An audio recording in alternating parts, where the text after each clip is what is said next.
వాక్యం ఏమని? ఆయన మూలంగా కలిగిందే, ఆయన ద్వారానే కలిగిందే,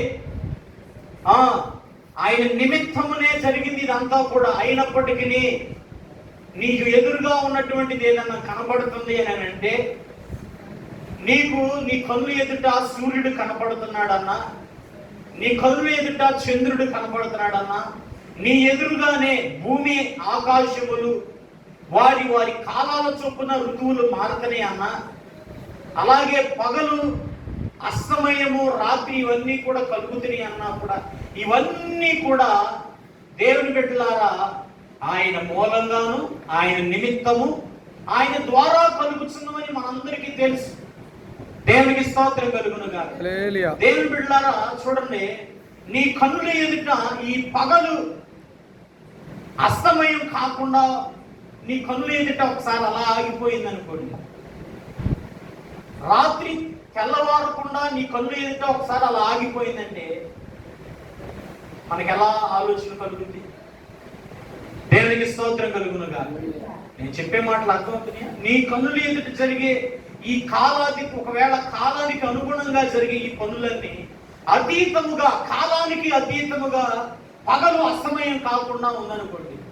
ఈరోజు మధ్యాహ్నం వేసవి ఎండలు బాగా వేసినాయి ఉదాహరణకి. ఈ ఎండ దినాల్లో ఈ వేసవి దినాల్లో ఈ వేడిని సాయంత్రకాలం కూడా, ఇప్పుడు రాత్రి 9:20 అయింది, ఈ 9:20 కూడా మధ్యకాల సమయంలో ఉన్నటువంటి ఆ వేడిని, ఆ పరిస్థితి అలాగే ఉందనుకోండి. మన యొక్క పరిస్థితి ఎలా ఉంటుందంటారు? మధ్యకాల సమయంలో అనుకుంటాం మనం, సాయంత్రం అయితే బాగుంటుంది. ఏమండి? దేవునికి స్తోత్రం కలుగునుగా. సాయంకాలం అయితే బాగుండు, ఈ సూర్యుడు అస్తమయం కాలం త్వరగా వస్తే బాగుందని ఆ వేడిని సమయాల్లో, ఆ వేసవి దినాల్లో, ఆ పరిస్థితుల్లో, ఈ మధ్యకాల సమయంలో మనం అందరం కూడా కామన్ గా అనుకునేటువంటి ఆలోచన.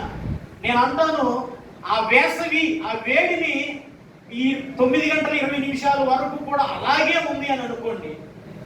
దేవుని బిడ్డలారా, మన పరిస్థితి ఎలా ఉంటుందంటారు? ఒకసారి ఆలోచించే. దేవునికి స్తోత్రం కలుగునుగా. అందుకనే కలుగ చేసిందేది కూడా ఆయన ద్వారా, ఆయన లేకుండా, ఆయన పర్మిషన్ లేకుండా ఏది జరగలేదంట. ఈ వేసవి లేకపోతే ఈ శీతాకాలం, ఈ వర్షాకాలం, ఈ ఏవి కూడా కాలానికి అనుగుణంగా జరిగేటువంటి ఉదయకాలం, అస్తమయము, రాత్రి, ఇవన్నీ కూడా ఆయన ద్వారానే జరిగినాయి అంట. కానీ దేవుని బిడ్డలారా, ఒకానొక తరుణంలో 3.5 సంవత్సరాలు వర్షం ఆగిపోయింది. ఆయనకు అనుగుణంగానే వర్షం ఆగిపోయింది.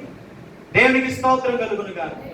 దైవజనుడి యొక్క ఆజ్ఞ మేరకు, అలాగే దైవజనుడు చేసినటువంటి ప్రార్థన మేరకు, దేవుని పర్మిషన్ ని ఆయన దగ్గర నుంచి పొందుకున్నటువంటి ఆ పర్మిషన్ ఏదైతే ఉందో దాన్ని బట్టి అంట దైవజనుడంట 3.5 సంవత్సరాల పాటు వర్షాన్ని ఆపగలిగాడు. దేవునికి స్తోత్రం కలుగునుగా. అది కూడా ఎవరి వలన జరిగింది అని అంటే, ప్రభు వలనే, ప్రభు మూలముగానే, ప్రభు ద్వారానే, ప్రభు నిమిత్తముగానే ఆ వర్షం కూడా ఆగిందని. దేవునికి స్తోత్రం కలుగునుగా. దేవుని బిడ్డలారా, మన జీవితంలో ఎదురయ్యే ప్రతి పరిస్థితి కూడా ఆయన ద్వారానే నీ జీవితంలో ఆశ్చర్యం జరుగుతుంది. ఆయన నిమిత్తముగానే, ఆయన మూలముగానే నీ జీవితంలోనంట ఏదైనా పెనుమార్పు జరగాలన్నా ఆయన మూలముగానే. దేవునికి స్తోత్రం కలుగునుగా.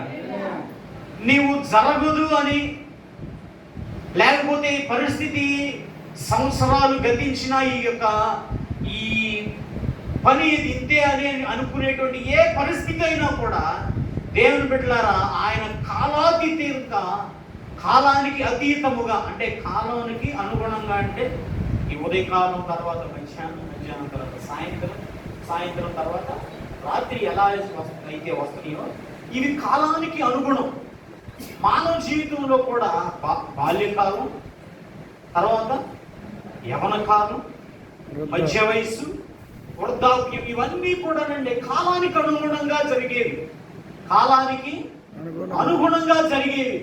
మన జీవితంలో కాలానికి అనుగుణంగా జరిగేటువంటి వాటన్నిటిని బట్టి కూడా నువ్వు ప్రభువునందు స్తుతించడమే.